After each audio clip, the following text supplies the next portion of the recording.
तो बुलेटिन में सबसे पहले बात द बर्निंग कार की। सिरोही की बर्निंग कार, चलती कार में आग लगी है, धू धू कर कार जली है और आबू रोड के गेल इंडिया के आगे ये हादसा हुआ। आपको बता दें, कार में किसी के नहीं होने से यह हादसा टला है। और तस्वीरें बर्निंग कार की आप अपनी टीवी स्क्रीन पर देख सकते हैं।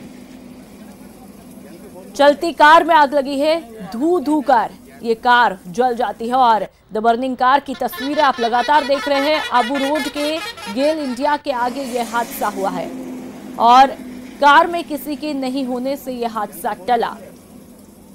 बड़ी खबर सिरोही से। गनीमत ये रही कि कार में कोई बैठा नहीं था, इस वजह से एक बड़ा हादसा होने से टल गया। बर्निंग कार की तस्वीरें एक्सक्लूसिव आप अपनी टीवी स्क्रीन पर देख सकते हैं।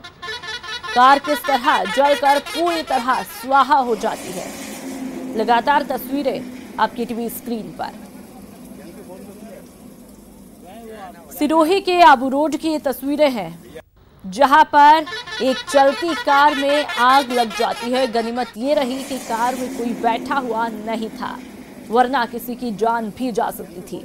आबू रोड के गेल इंडिया के आगे ये हादसा हुआ और एक्सक्लूसिव तस्वीरें न्यूज़ 18 राजस्थान पर।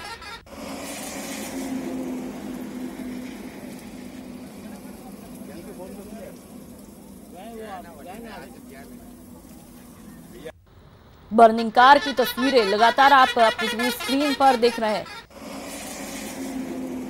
आबू रोड के सिरोही की आबू रोड की तस्वीरें हैं, जहां पर एक चलती हुई कार में आग लग जाती है और आग की लपटों से ही ये अंदाजा लगाया जा सकता है कि कितना खौफनाक मंजर रहा है। और गनीमत ये रही कि इस कार में कोई बैठा हुआ नहीं था, वरना किसी की जान भी जा सकती थी।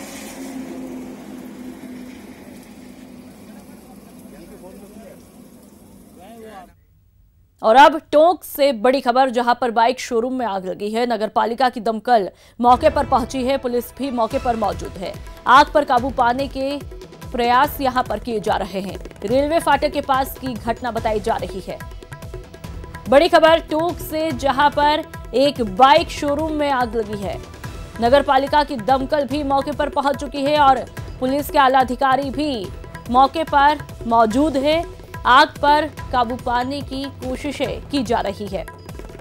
रेलवे फाटक के पास की घटना बताई जा रही है। बड़ी खबर टोंक से।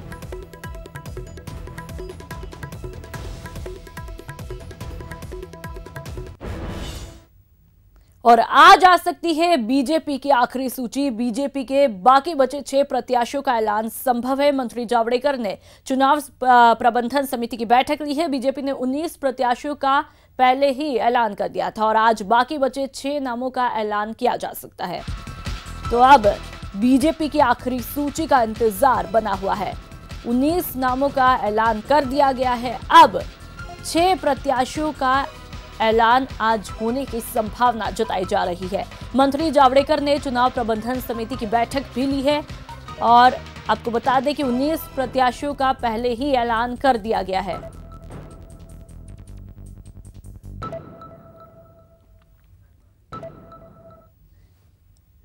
कांग्रेस का चुनाव मैनेजमेंट ट्रेनिंग कैंप है। हर लोकसभा से चुनिंदा नेताओं को ट्रेनिंग दी जाएगी। मुख्यमंत्री गहलोत, डिप्टी सीएम भी इसमें मौजूद रहेंगे। 2 दिन तक ये कैंप चलेगा और ज्ञान विहार यूनिवर्सिटी में कैंप लगाया जाएगा। आज कांग्रेस का चुनाव मैनेजमेंट ट्रेनिंग कैंप है और हर लोकसभा से चुनिंदा नेताओं को इसमें प्रशिक्षण दिया जाएगा। मुख्यमंत्री अशोक गहलोत, डिप्टी सीएम यानी कि सचिन पायलट भी इसमें मौजूद रहेंगे और 2 दिनों तक ये कैंप चलेगा। ज्ञान विहार यूनिवर्सिटी में ये कैंप लगाया जाएगा।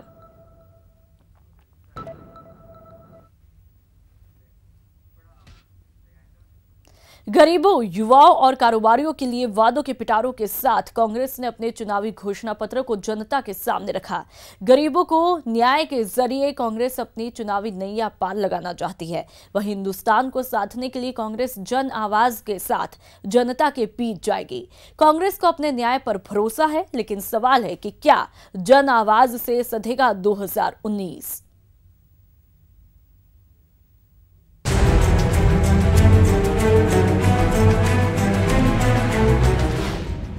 जन आवाज से होगा बेड़ा पार, न्याय से बढ़ेगा भरोसा, 5T से बनेगा जिताऊ फॉर्मूला, जन आवाज से सधेगा 2019। और कांग्रेस और राहुल गांधी जी कहते वो करते हैं, चाहे कर्जे माफ की बात हो तो हमने करी है। और मुझे कोई कहे कि कुल मिला के कुछ शब्दों में प्रतिक्रिया देनी हो तो खोदा पहाड़ निकली चुईया की खबर चिरतात हुई है। मिशन 2019 के लिए कांग्रेस ने वादों का पिटारा खोला है। जन आवाज के जरिए निशाना 2019 पर है।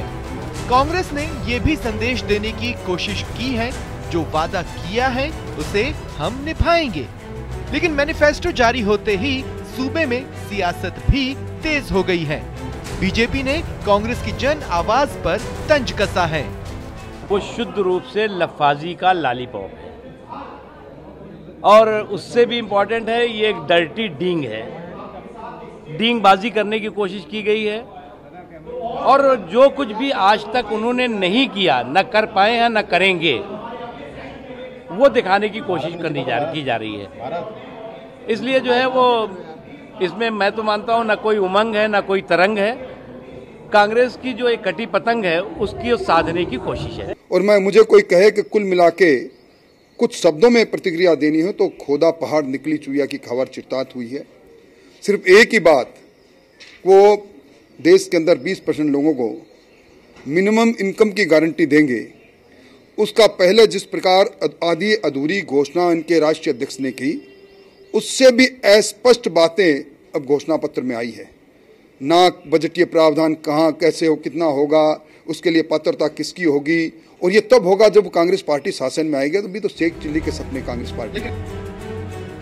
एक तरफ बीजेपी ने कांग्रेस के मैनिफेस्टो को झूठ का पुलिंदा बताया। जवाब में कांग्रेस ने कहा कि बीजेपी घबरा रही है, लेकिन जनता से असली न्याय तो हम ही करेंगे। न्याय के माध्यम से जो पॉवर्टी को लेकर चिंता व्यक्त की गई है और जिस प्रकार से इसकी मनाई गई, कहाँ तो मोदी जी देंगे 6,000 रुपये पर एक साल के अंदर, और कहाँ राहुल गांधी जी ने कहा न्याय के माध्यम हम देंगे 6,000 रुपये प्रति माह, मतलब 72,000 रुपये प्रति वर्ष देंगे। तो आप सोच सकते हैं कि कितना बड़ा फर्क है। और 20% लोगों को, मतलब 25 करोड़ लोगों को मिलेगा पैसा। तो मैं समझता हूँ कि बहुत ही ऐतिहासिक घोषणा आज हुई है और उसका पूरा इम्पैक्ट पड़ा है पूरे देश के अंदर। इसीलिए बीजेपी के अमित शाह जी हो, चाहे नरेंद्र मोदी जी हो, चाहे उनके नेता हो, वो इतने बुखला गए, घबरा गए, वो क्या बोलते हैं उनको खुद को नहीं मालूम पड़ता है। सभी मुद्दों को अपने केंद्र बिंदु रखा गया, विशेष रूप से किसानों के मुद्दों को, नौजवानों के मुद्दों को, देश की अर्थव्यवस्था में दोबारा से एक वृद्धि आए ताकि रोजगार पैदा हो सके, इस बात पर बहुत ध्यान रखा गया। मैनिफेस्टो पर मचे महाभारत के बीच सवाल है कि क्या कांग्रेस के जन आवाज से सधेगा 2019? कांग्रेस की 5 थीम से जीत की डगर तय हो पाएगी? क्या न्याय 2019 में गेम चेंजर साबित होगा? और क्या 72,000 का फॉर्मूला मोदी के तिलिस्म को तोड़ पाएगा? Bureau report, news 18 network. Mission 2019 को साधने के लिए दिल्ली से राहुल गांधी ने कांग्रेस का मैनिफेस्टो जारी किया, जिसे प्रदेश के मुखिया यानी कि अशोक गहलोत ने किसान, युवा और महिला समेत पूरे समाज को आगे बढ़ाने वाला बताया है। सीएम अशोक गहलोत से खास एक्सक्लूसिव बातचीत की हमारे संवाददाता रंजीता झा ने। चलिए सुनते हैं पूरा इंटरव्यू। क्या लगता है ये जो बजट है ये आपको कितना आगे ले जाएगा 2019 के चुनाव में? देखिए, ऐतिहासिक बजट तो बनते हैं, पर ऐतिहासिक घोषणा पत्र के रूप में सामने आया है, क्योंकि जिस रूप में मैनिफेस्टो बनाया गया है, मोदी जी तो अपने मन की बात थोपते हैं जनता पर हर वीक, और राहुल गांधी जी ने कहा कि आप मन की बात सुनो, तो पूरे देश के तमाम वर्गों के साथ में, किसान हो, चाहे वो नौजवान हो, मजदूर हो, छात्र हो, महिलाएं हो, टीचर्स हो, डॉक्टर हो, इंजीनियर हो, सबकी भावनाओं को सुन करके निचोड़ जो आया है, उसके आधार पर पहले बार इतिहास के अंदर ये घोषणा पत्र जारी हुआ है। इसीलिए लोग आज उसको अप्रिशिएट कर रहे हैं। और बीजेपी के पास कहने कुछ है नहीं, झूठ का पुलिंदा है। ये तो कोई रिएक्शन नहीं हुआ। झूठ का पुलिंदा रिएक्शन क्या हुआ?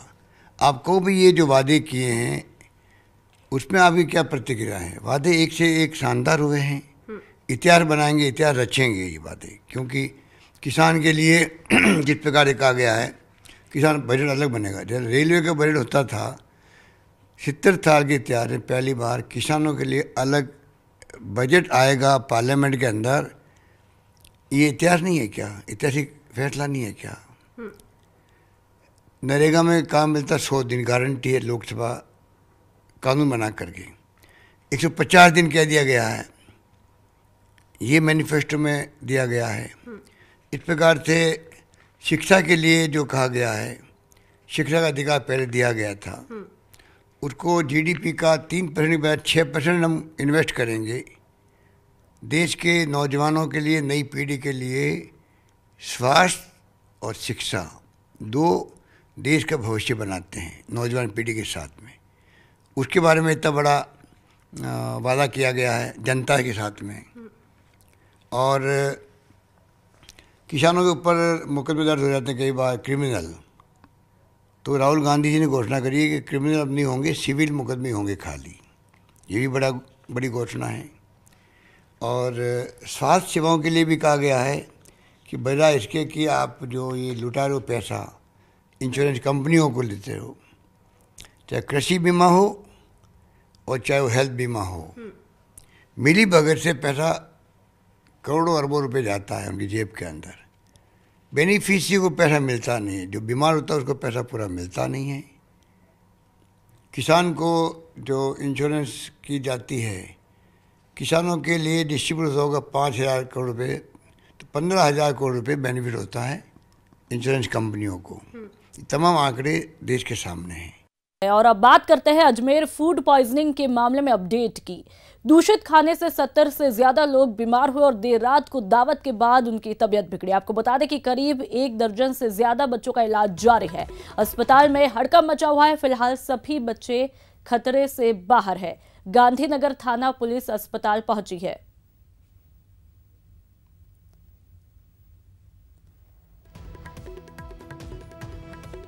आपको बताएं कि अजमेर फूड पॉइजनिंग के मामले में दूषित खाने से 70 से ज्यादा लोग बीमार हुए। देर रात को दावत के बाद तबीयत बिगड़ी। करीब 1 दर्जन से ज्यादा बच्चों का इलाज जारी है और अस्पताल में हड़कंप मचा हुआ है। फिलहाल सभी बच्चे खतरे से बाहर है।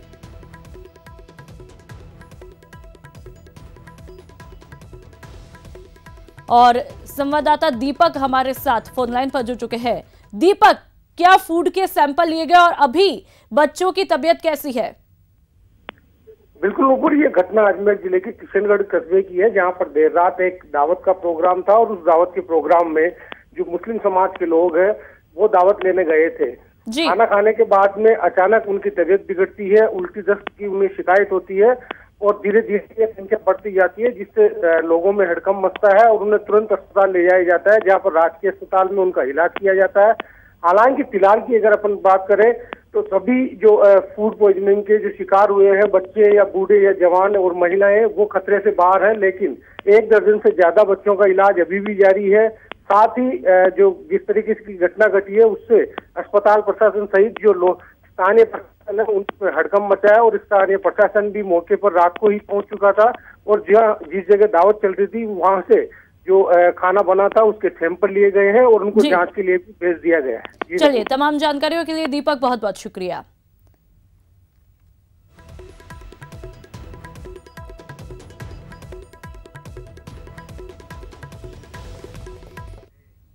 और अब बात कोटा की कर लेते हैं, जहां पर शराब की दुकान और शराबियों से परेशान महिलाओं ने हल्ला बोल दिया है। नारी शक्ति सड़क पर जम गई है और अपने चूल्हे चौकी के साथ जम गई है। शक्ति जिंदाबाद। शराब के खिलाफ हल्ला बोल। नारी शक्ति जिंदाबाद, जिंदाबाद, नारी शक्ति जिंदाबाद, जिंदाबाद। शॉप पर जमकर संग्राम।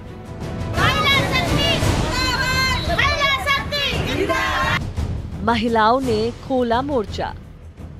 दुकानें बंद करो,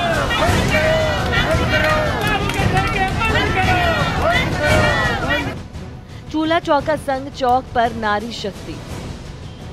इतिहास गवाह है, जब जब आधी आबादी ने अपनी आवाज बुलंद की है, समाज में क्रांतिकारी बदलाव हुए हैं। शिक्षा नगरी के नाम से मशहूर कोटा में भी नारी शक्ति ने बदलाव का बिगुल फूंक दिया है। हल्ला बोला है उस शराब के खिलाफ जो समाज को खा रही है। नारी शक्ति जिंदाबाद, जिंदाबाद, नारी शक्ति जिंदाबाद, जिंदाबाद। शराब के खिलाफ संग्राम की ये तस्वीरें शहर के संतोषी नगर चौराहे की है। 100 मीटर के दायरे में ही शराब की 4 दुकानें इलाके के लोगों के लिए परेशानी का सबब बनी हुई हैं। यहाँ आए दिन शराबियों के झगड़ों ने मोहल्ले वासियों की नाक में दम कर रखा है, लेकिन अब ऐसा नहीं होगा, क्योंकि घर की दहलीज पार कर नारी शक्ति उतर चुकी है सड़क पर, शराब की दुकानें बंद होने तक धरने का संकल्प लेकर। सिर्फ एक ही मांग है कि यहाँ से जितनी भी ये दारू की दुकानें 3-4 लगभग, ये सब यहाँ से हट करके कहीं और लग जाए, क्योंकि ये सार्वजनिक मार्ग है, चौराहा है, यहाँ पे से हर बहन बेटी को आने जाने में तकलीफ होती है। पुलिस वाले आते हैं, कुछ नहीं कहते, कट्टे इधर उधर कर देते, उनको पहले से पहले फोन हो जाते हैं तो इधर उधर कट्टे कर देते हैं, पुलिस वाले देख के चल जाते हैं। ये लोग 10 साल से पीड़ित है, 10 साल से निरंतर ये लोग है ना जो संघर्ष करते आते हैं। आंदोलन भी किया, कई बार किया, पर प्रशासन ने इस पे कोई गौर नहीं किया। सोमवार की रात से ही सैकड़ों महिलाओं ने चूल्हे चौकी के साथ मोर्चा संभाल लिया है। इनका आरोप है कि पिछले 1 साल से लगातार विरोध के बावजूद जिला प्रशासन और पुलिस वालों के कान पर जूं तक नहीं रेंगी, लेकिन अब लड़ाई आर पार की होगी। 8 बजे के बाद भी पूरी रात 11 बजे 2 बजे तक दारू पीती है। यहाँ पर सुबह 4 बजे ठेके खुल जाते हैं, कभी भी ब्लैक से दारू पीती रहती है रात भर। हमारी ये मांग है कि यहाँ से दारू के ठेके हटने चाहिए, और एक भी ठेके नहीं रहने चाहिए। हमें तो 4 ठेके हटाने यहाँ पे, क्योंकि यहाँ का माहौल बहुत गंदा है। यहाँ पे महिला निकल नहीं सकती है, सब्जी लेने जाओ, कोई भी जाओ, बेटी बहन बेटी सबको ना जो आमने सामने सारे महिला बच्चे छेड़ते हैं। शराब की इन दुकानों के कारण लड़कियों महिलाओं का रात में निकलना मुश्किल है। कई बार तो उन्हें छेड़खानी का शिकार होना पड़ता है। इसके अलावा पिछले साल दिसंबर में तो शराब की वजह से ही एक युवक की हत्या हो गई थी। तब भी महिलाओं ने शराब दुकानों को हटाने की पुरजोर मांग उठाई थी, लेकिन तब कोई सुनवाई नहीं हुई। जो यहाँ से दारू का ठेका हटना चाहिए। मेरा बेटा मार दिया, मुझे कोई वो नहीं दिया कुछ भी, मुझे चाहिए और ठेका ना हटना चाहिए। ये अच्छे नहीं लगते यहाँ पर। झगड़ा वगड़ा कोई झगड़ा नहीं था उनका, उनने तो आपस में तो कहने सुनने के ऊपर ही बस चाकू मार दिया उन्हें। लेकिन अब बस और नहीं, इस बार नारी शक्ति ने संकल्प ले लिया है कि शराबियों का तंबू उखाड़ कर ही अपने घर का चूल्हा चौका संभालेंगे। न्यूज़ 18 के लिए कोटा से अर्जुन अरविंद की रिपोर्ट।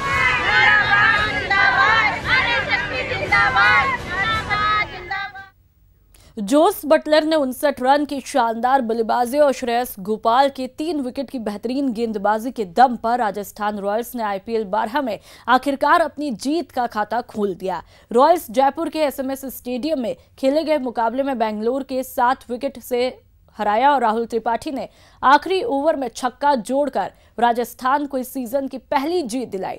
टॉस हारकर पहले बल्लेबाजी करते हुए बेंगलोर की टीम ने निर्धारित 20 ओवर में 4 विकेट के नुकसान पर 158 रन बनाए, जिसे अजिंक्य रहाणे की नेतृत्व वाली राजस्थान ने एक गेंद शेष रहते हासिल किया। रॉयल्स की तरफ से बल्लेबाज में जोस बटलर ने सर्वश्रेष्ठ प्रदर्शन करते हुए 43 गेंदों पर 8 चौके और 1 छक्के की मदद से 59 रन की शानदार पारी खेली।